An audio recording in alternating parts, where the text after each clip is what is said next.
Hello विद्यार्थियों, कल की क्लास यानी कल वाले वीडियो में हम देखे थे कोई संख्या 2 से, 3 से, 4 से और 5 से तथा 6 से कैसे विभाजित होती है। आज उसका पार्ट सेकंड है। आज हम देखेंगे कोई भी संख्या 7 से कैसे विभाजित होती है। किसी भी संख्या को 7 से विभाजित होने के लिए, 7 से विभाजित पता करने के लिए हम उसके अंतिम वाले अंक को 2 से गुणा करके शेष संख्या से घटा देते हैं। कैसे? देखिए, जैसे हमारे सामने एक एग्जाम्पल है 861 या 7 से विभाज्य होगी या नहीं, इसको पता करने के लिए इसके अंतिम अंक यानी 1 को 2 से गुणा करेंगे और शेष बची संख्या से घटा देंगे। जैसे 86 में से 1 गुना 2 होता है, 2 घटा देंगे, जब घटाएंगे तो आएगा 84। अब भी नहीं पता हमें या होगी या नहीं। अब इसका अंतिम अंक 4 है, 4 को 2 से गुणा करेंगे, शेष संख्या से घटाएंगे। 8 में जब 4 का 2 गुणा किए 4 दूनी 8 होता है, 8 को घटाए तो 0 आ गया, अर्थात ये संख्या 7 से विभाज्य है। फिर सुनिए आप नियम, किसी संख्या को पता करने के लिए वह 7 से विभाज्य है या नहीं, उसके अंतिम अंक को 2 से गुणा करके शेष संख्या में से घटाएंगे। यदि घटाने के बाद 0 या 7 आता है तो वह संख्या 7 से विभाजित होगी, अदरवाइज नहीं होगी। एक बार और देख लीजिए, कोई भी संख्या 8 से कब विभाजित होगी। किसी भी संख्या को 8 से विभाजित होने के लिए उसकी शर्त यह है कि उसके अंतिम 3 अंक 8 से विभाजित होना चाहिए। यदि उसके अंतिम 3 अंक 8 से विभाजित होंगे तो वह संख्या पूरी की पूरी 8 से विभाजित होगी। जैसे एक एग्जांपल देखिए, 72064, इसके अंतिम 3 अंक जो है 064 या 8 से विभाज्य है, अर्थात ये संख्या 8 से विभाज्य है। और ये करके देखते हैं 8 से पूरी पूरी विभाजित होती है या नहीं। 8 को 72064 से भाग देते हैं, 8 9 72, कट गया पूरा पूरा, उत्तरा 0 बार ले गए, ये भी कैंसिल। अब आया 6, फिर 0 बार ले गए, अब आया 4, फिर 8 9 64, अर्थात ये संख्या हमारी पूरी पूरी 8 से विभाज्य है।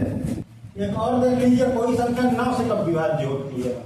जिस तरह हमने पढ़ा था 3 से कोई संख्या कब विभाज्य होती है, उसी तरह से 9 से, जब संख्या के सभी अंकों का योग अगर 9 से विभाज्य है तो वह संख्या भी 9 से विभाज्य होगी। जैसे एक एग्जाम्पल देख लीजिए, 1 3 4 5 7, इसके सभी अंकों के योगों को जोड़ लेंगे। जोड़ लेते हैं, 1 + 3 + 4 + 5 + 7, 7 3 10, 5 5 10, 10 10 यानी 20 होगा। 20 9 से विभाज्य नहीं है, अर्थात ये संख्या 9 से विभाज्य नहीं है। एक एग्जांपल और देख लीजिए, कोई संख्या लिखी हुई है 3 4 5 k 8 4, के की जगह क्या मान रख दें कि यह संख्या 9 से विभाज्य हो जाएगी। इसके लिए हम इसके अंकों के, इस संख्या के सभी अंकों को जोड़ लेंगे। 3 + 4 + 5 + k + 8 + 4, 8 4 12, 12 4 16, 16 5 21, 22 23 24, 24 + k बराबर k। अब k की जगह हम क्या रख दें कि यह संख्या 3 से विभाज्य होगी। 3 की पहाड़ा में जब हम पढ़ते हैं तो 8 3 24, 9 3 27 और 3 धाम 30, यानी k की जगह हम इसको 24 बनाने के लिए पहले तो 0 रख सकते हैं, दूसरी 3 रख सकते हैं, 6 रख सकते हैं या 9 रख सकते हैं। इन अंकों को रखने के बाद यह संख्या पूरी की पूरी 3 से 9 से विभाज्य होगी। एक और देख लीजिए, कोई भी संख्या 10 से कब विभाज्य होती है। 10 से किसी संख्या को विभाज्य होने के लिए उसका अंतिम अंक सदैव 0 होना चाहिए। 0 के अलावा यदि कोई और अंक है तो वह संख्या कभी भी 10 से विभाज्य नहीं होगी। जैसे एग्जांपल देख लीजिए, 9 7 8 9 0, यह संख्या 10 से पूरी पूरी विभाज्य होगी। जबकि 3 4 5 7 यह संख्या बिल्कुल 10 से विभाज्य नहीं होगी। एक और देख लीजिए, कोई भी संख्या 11 से कब विभाज्य होगी।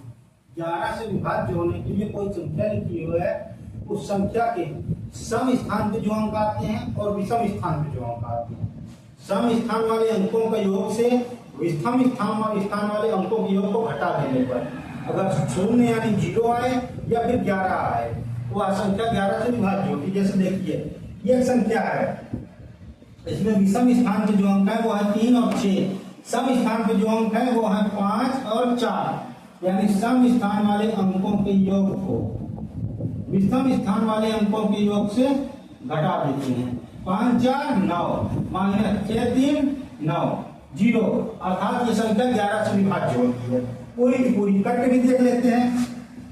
11 से 35 64 भाग देंगे, 11 तिहाई 33, बचेगा 2, आएगा 6, 11 गुना 22, जब घटाएंगे 6 में 4 जाएगा 4 कट जाएगा 4 आएगा, 11 चौक 44, पूरा का पूरा विभाज्य हो गया।